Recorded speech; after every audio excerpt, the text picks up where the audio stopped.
Alors, que fait ton âme quand tu dors? C'est un sujet vraiment très important. Tu as ton corps physique, tu as ton corps spirituel ou ton âme. Et le corps physique est fait de matière. Le corps spirituel est fait d'énergie. La matière pourrit. La matière se désagrège. La matière se gâte. La matière est tenue par l'espace et par le temps. La matière est limitée. La matière est faible. La matière meurt. Mais l'énergie, le corps spirituel, qui est fait à base d'énergie, ne meurt pas. D'abord, l'énergie n'a ni début ni fin. Elle ne meurt pas. Elle ne se gâte pas. Elle n'est pas tenue par l'espace ni le temps. L'énergie est éternelle. La matière est mortelle. Dieu est éternel, comme l'énergie qui est éternelle. Dieu n'a ni début ni fin. L'énergie n'a ni début ni fin. Donc le corps spirituel n'a ni début ni fin. Quand on dit que l'homme est fait à l'image de Dieu, ce n'est pas à l'image de cette chair mortelle-là, mais c'est à l'image, bien sûr, du corps énergétique. Là, je quitte carrément les enseignements religieux pour entrer dans une profondeur spirituelle, pour entrer dans un enseignement, comme on dit, c'est le high level, des choses qu'on ne vous a jamais dites. Qu'est-ce que ton âme fait quand tu dors? Oui, il y a beaucoup de choses que tu ignores, beaucoup de choses, beaucoup de capacités que tu as, que tu ignores. Et on parlera de ça aujourd'hui. On dit souvent mon âme, mon âme. Non, tu n'as pas une âme. C'est ton âme qui possède un corps physique. Parce que pour pouvoir vivre, pour pouvoir expérimenter cette vie sur le plan physique, on a besoin d'un véhicule terrestre. On a besoin d'un véhicule qui nous permettra de vivre cette vie sur Terre-là. Et c'est ça qui est le corps physique. Ça veut dire que ton âme utilise ton corps physique pour pouvoir vivre ici. Sinon, lui-même là, c'est pas sa vie d'être ici sur Terre là.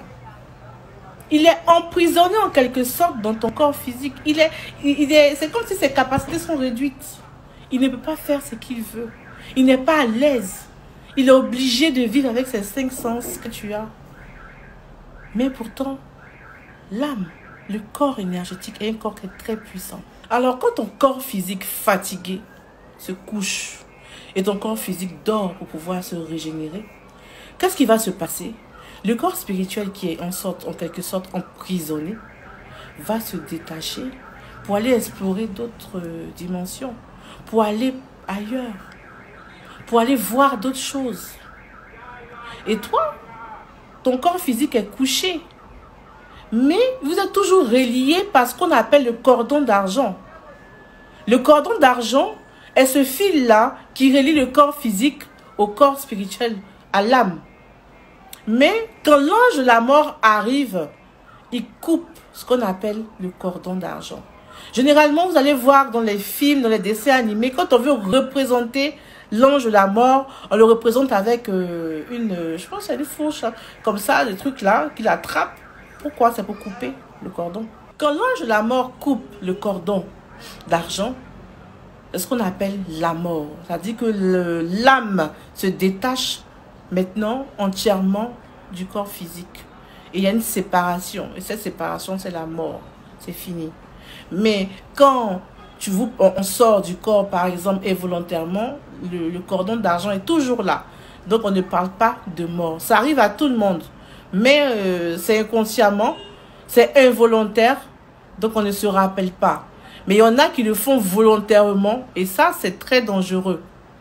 Voilà, très dangereux parce qu'il y a beaucoup de conséquences liées à cela. Les sorciers ont cette capacité-là de faire des sorties éthériques volontaires. Parce qu'eux, ils travaillent beaucoup sur le monde, sur le plan éthérique.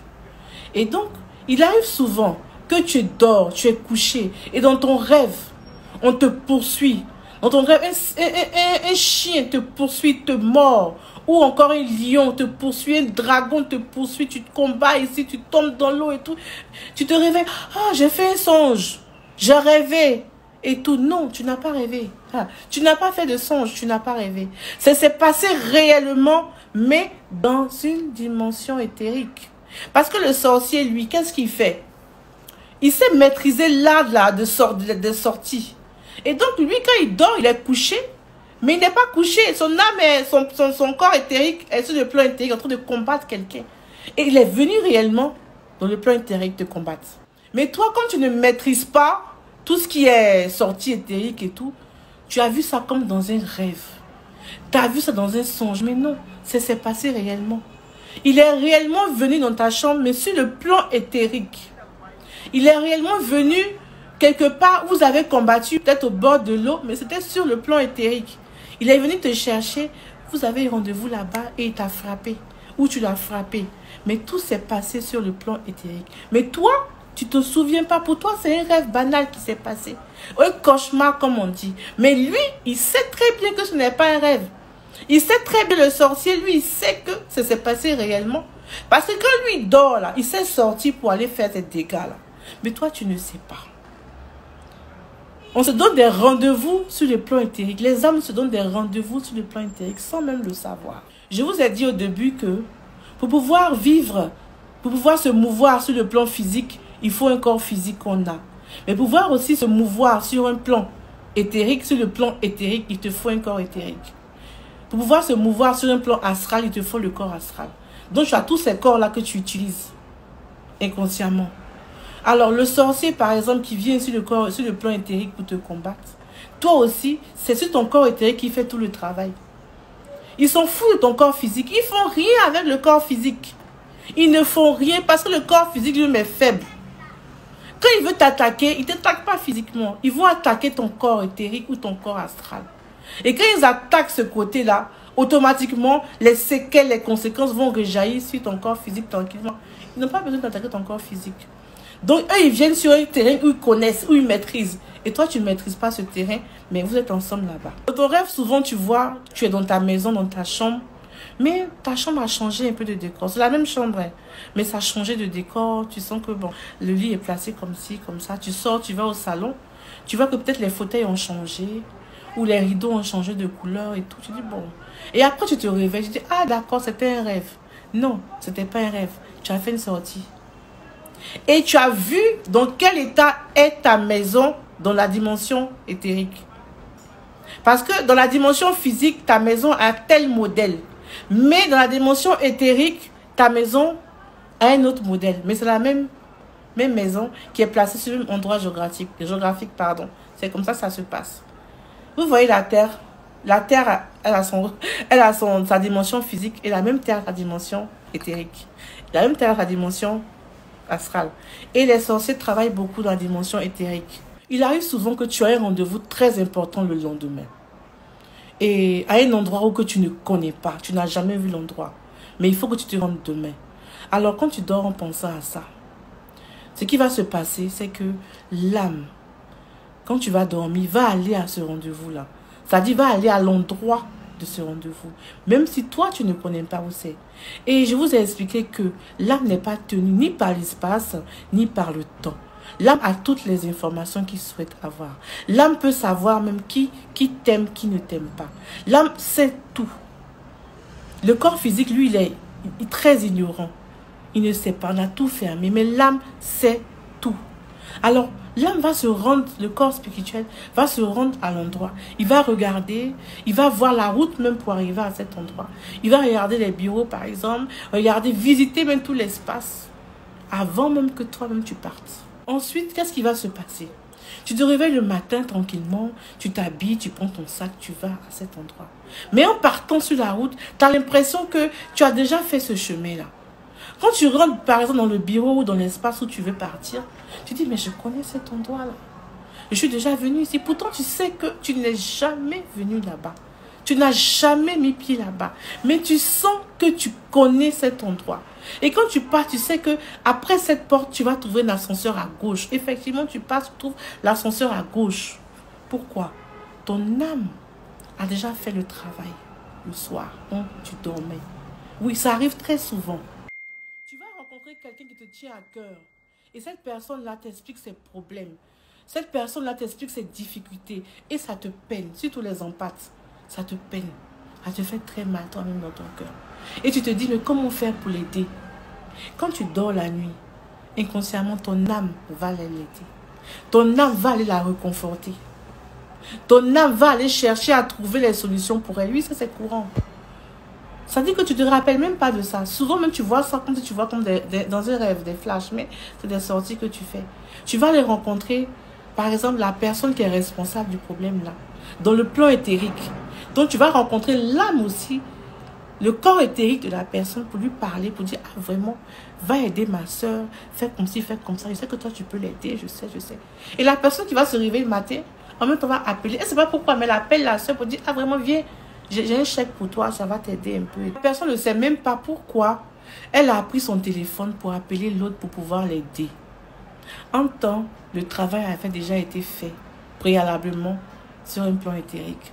Les deux âmes ont communiqué pouvoir aider l'autre âme. Oui, la nuit, beaucoup de choses se passent sur le plan éthérique. Toutes les âmes se interagissent entre elles. Vous voyez aujourd'hui qu'on parle de Meta. Meta a pris ça où?